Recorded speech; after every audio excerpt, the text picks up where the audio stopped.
Le grand responsable des défilés terrestres et extraterrestres, Wotan, appela le capitaine Barjok, lui demandant de venir le rejoindre au plus vite pour une affaire de la plus haute importance.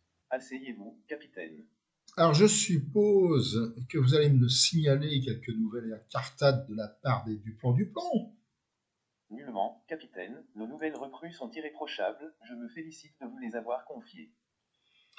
Cessez de tourner autour du pot. Quelle est cette affaire si importante qui m'a tiré brusquement de mon bureau? Voyez par vous-même. Joignant le geste à la parole, il plaça sous la barbe du capitaine l'écran de son Cosmos Smart. Barjok y put lire ce terrible message en provenance d'EESS 217, le nouveau responsable des sécurités galactiques. Des IA sans foi ni loi projettent des attentats à partir de drones tueurs. Désormais, tous les groupements et manifestations sur la voie publique doivent être hyper sécurisés. En conséquence, pour toute manifestation programmée, les organisateurs doivent impérativement équiper leur personnel des tenues d'attaque récemment fournies contre ce type d'assaillants. Sa lecture achevée, le capitaine Barjok explosa. Nom d'un petit cacatoire. On demande maintenant au personnel de se transformer en soldats. C'est insensé. Croyez-vous que les Duplon soient assez naïfs et stupides pour accepter de risquer leur vie pour la seule défense d'un signifiant défilé? Pas seulement les Duplon, capitaine, mais vous aussi, car vous devez impérativement donner l'exemple à vos subordonnés. Wotan ouvrit alors l'armoire qui était derrière lui, faisant apparaître 3 tenues anthracites sorties tout droit de la garde-robe de Vark Drador, dotées de leur super laser. Veuillez en enfiler une, capitaine.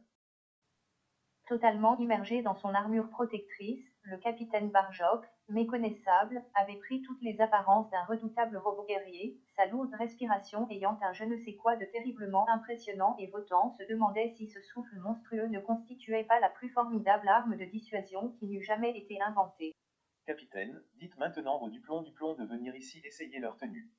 Il n'y a pas de temps à perdre puisque le défilé aura lieu dès demain matin.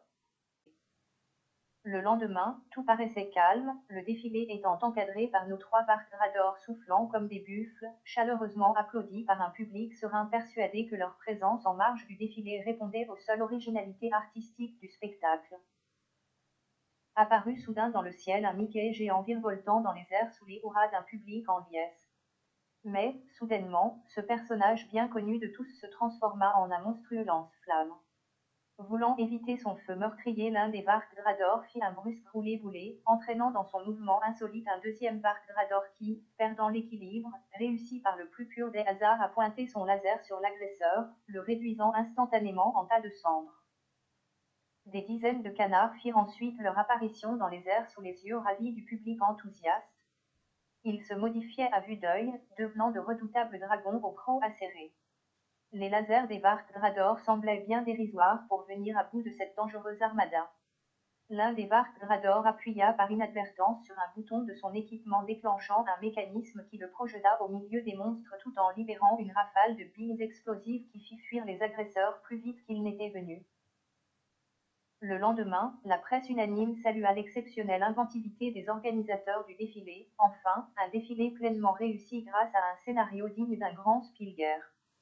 La chorégraphie réalisée au millimètre près était de toute beauté, le public assistant hier à une création artistique sans précédent. Le capitaine Barjok, sous ses manières un peu frustes, révèle au monde entier ses immenses talents. Quant aux Duplon, ils savent exécuter des figures improbables dignes des plus grands gymnastes du cosmos. N'oublions pas aussi l'admirable Wotan qui a su galvaniser ses troupes pour un spectacle qui avait du souffle, et ce n'est pas trop de le dire. Pour marquer l'événement d'une pierre blanche, Wotan organisa dans les locaux de la Société protectrice des automates obsolètes une fête en l'honneur du capitaine Barjok et de ses voyants. Beaucoup de spectateurs du défilé firent l'honneur de leur présence. Un espace avait été spécialement réservé aux danseurs. Chacun d'eux portait une tenue de couleur unie distribuée à l'entrée. Selon les éclairages de la pièce, un danseur pouvait apparaître ou disparaître à la vue de tous. Robic, l'un des fidèles résidents de la SPAO, s'ingéniait à modifier de temps à autre les éclairages, faisant surgir certains danseurs tandis que d'autres devenaient soudainement invisibles. À un moment, seuls les danseurs de couleur rouge et verte furent visibles, le produit de leur nombre faisant 100. À un autre moment, seuls les danseurs de couleur jaune, bleu et rouge furent visibles, le produit de leur nombre faisant 40. À un autre moment, seuls les danseurs de couleur bleue et verte furent visibles, le produit de leur nombre faisant 10. À un autre moment, seuls les danseurs de couleur bleue et orange furent visibles, le produit de leur nombre faisant 80. Question, sachant que les seules couleurs en présence étaient le jaune, le vert, le bleu, le rouge et l'orange et que le nombre de danseurs dans chaque couleur était différent, quel était le nombre total de danseurs?